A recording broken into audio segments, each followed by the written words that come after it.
Gawin mo ito bago ka tumaya para swertehin. Meron pong tatlong halaman na pwede mong ilagay sa tahanan mo na pinaniniwalaan na nagdudulot ng swerte o panalo sa loto o sa mga sugal na nilalaro ninyo. Ito po ay ayon sa paniniwala na kapag nag-alaga ka at naglagay ka ng tatlong halaman na ito sa tahanan mo, mas magdudulot ito ng good luck energy sa iyo o ng panalo. Ito po ay ayon sa comment ng isang nagtanong, meron bang po pwedeng gawin para mas tumaas ang tsansa or mas magkaroon sila ng good luck energies para sila ay manalo? Meron po mga pampaswerte na pwede ninyong ilagay. Kaya, ang lucky charms po o pampaswerte na pag-uusapan natin ngayon, tatlong halaman na pinaniniwalaan na nagdudulot ng swerte o panalo sa loto. Kapag naglagay ka nito, ayon po yan sa paniniwala, naaakit nito ang mga good luck energies at magdudulot ito ng panalo sa inyo. Ngunit may kinakailangan kayong gawin kapag naglagay kayo ng tatlong halaman na ito. Okay po? Ito ang pag-uusapan natin kasi po, swerteng panahon para sa paglalagay ng mga halaman at lucky charms bago magpalit ang taon. Kaya pag-usapan na natin ngayon para maglagay na kayo bago pa pumasok ang 2026 para po doon sa swerteng pagkakataon.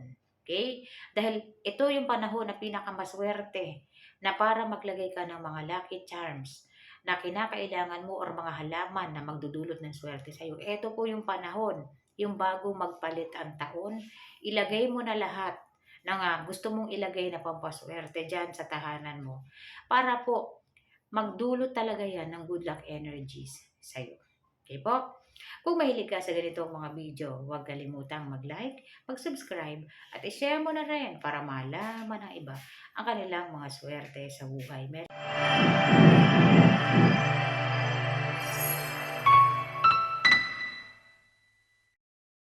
Tatlong halaman na pinaniniwalaan na nagdudulot ng swerte o panalo sa sugal o sa loto. Ito po ay ang halaman na jade plant. Ang jade plant po ay paborito ng lahat. Hindi lamang dahil sa ito ay umaakit ng good luck energies, ang dahon nito ay sumisimbolo ng coins o gold, hindi lamang po dahil dyan. May kakayahan ang jade na protektahan ka sa mga negative energies sa paligid mo. Kung sino yung nagmamayari dito, puproteksyonan yan ng jade plant. Bukod pa po sa may kakayahan din ang jade plant na mag-maintain ng mga auspicious energies. Ngayon, isa sa pinaniniwalaan na ang jade plant ay may katangian na umakit ng good luck energies na may kinalaman sa windfall. Kailangan may kapares ang jade. Ito po ay ang golden photos. Piliin ninyo yung halaman na masigla at isama ninyo sa jade. Ibig sabihin, magkakaiba ang paso, magkakatabi sila. Ang golden photos po ay tinagurian pong wish granting plant. Kaya't isa sa pinakamahalaga na pampaswerte sa tahanan ay ang pagkakaroon po ng golden photos. Kinakailangan nyo lang yan.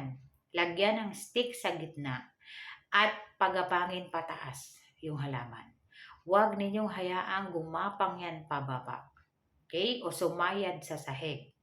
May mga ibang decoration po niya na nakalaylay yung dahon. Depende po sa kung ano yung idinidesenyo nung naglagay. Kasi baka naman gusto niyang akitin yung energies, yung water energies, sapagkat yung mga vines na plants, yan po ay isang uri din ng water energies ang naidudulot niyan. Okay? Baka naman yun yung nais niya, kaya nakalaylay yung mga sanga ng golden photos. Huwag niyong gayahin yun, mga madam, mga sir, kasi nakadepende tayo sa kung ano yung enerhiya na inaakit natin. Okay po? So, kung yan ay gagamitin pampaswerte sa loto or para manalo sa anumang uri ng nilalaro na sugal, paahunin po at huwag hayaan na lumaylay pababa. Sunod, may kasama po yan, tatlo yan, Pachira aquatica. Ang halaman na ito ay isa sa mga katangi-tanging pampaswerteng halaman sapagkat Hindi lamang yan nagdudulot ng swerte, pwede ring magdulot yan ng protective energies para sa'yo. Kaya lang, kinakailangan bantayan din ang halaman na ito dahil ang Pachira aquatica po ay nag-a-adapt sa enerhiyang meron sa paligid. So, ibig sabihin, kinakailangan bantayan mo na yung Pachira aquatica mo ay hindi nakaharang sa may pintuan mo. Okay po?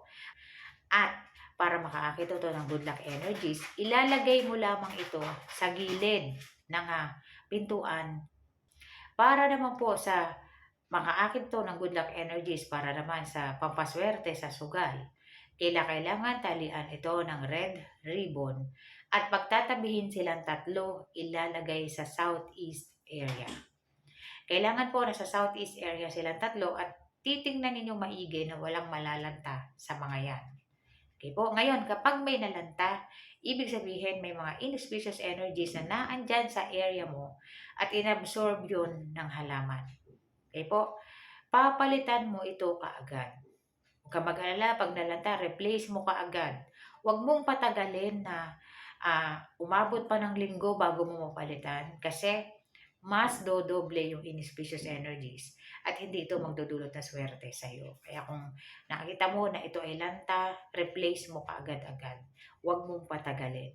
Okay po. Sunod, anong dapat gawin kung gagamitin pampaswerte sa para manalo sa sugal, no? Maglalagay din kayo ng 3 o 5 coins sa bawat halaman. Kailangan po may 3 o 5 coins siya. Pili ka. Kung gusto mo 3 coins ilagay mo, pwede. Kung gusto mo 5 coins, pwede rin. Okay? At yung 3 na yan, huwag kakalimutan mga madam, mga sir, talian ng red ribbon. At yung paso na gagamitin nyo dyan, kulay green. Okay po, green yung paso. Kailangan po nakalagay yan sa paso na green. At tatalian ng red ribbon, may 3 coins yan bawat isa. At titingnan ninyong maigi na walang malalanta.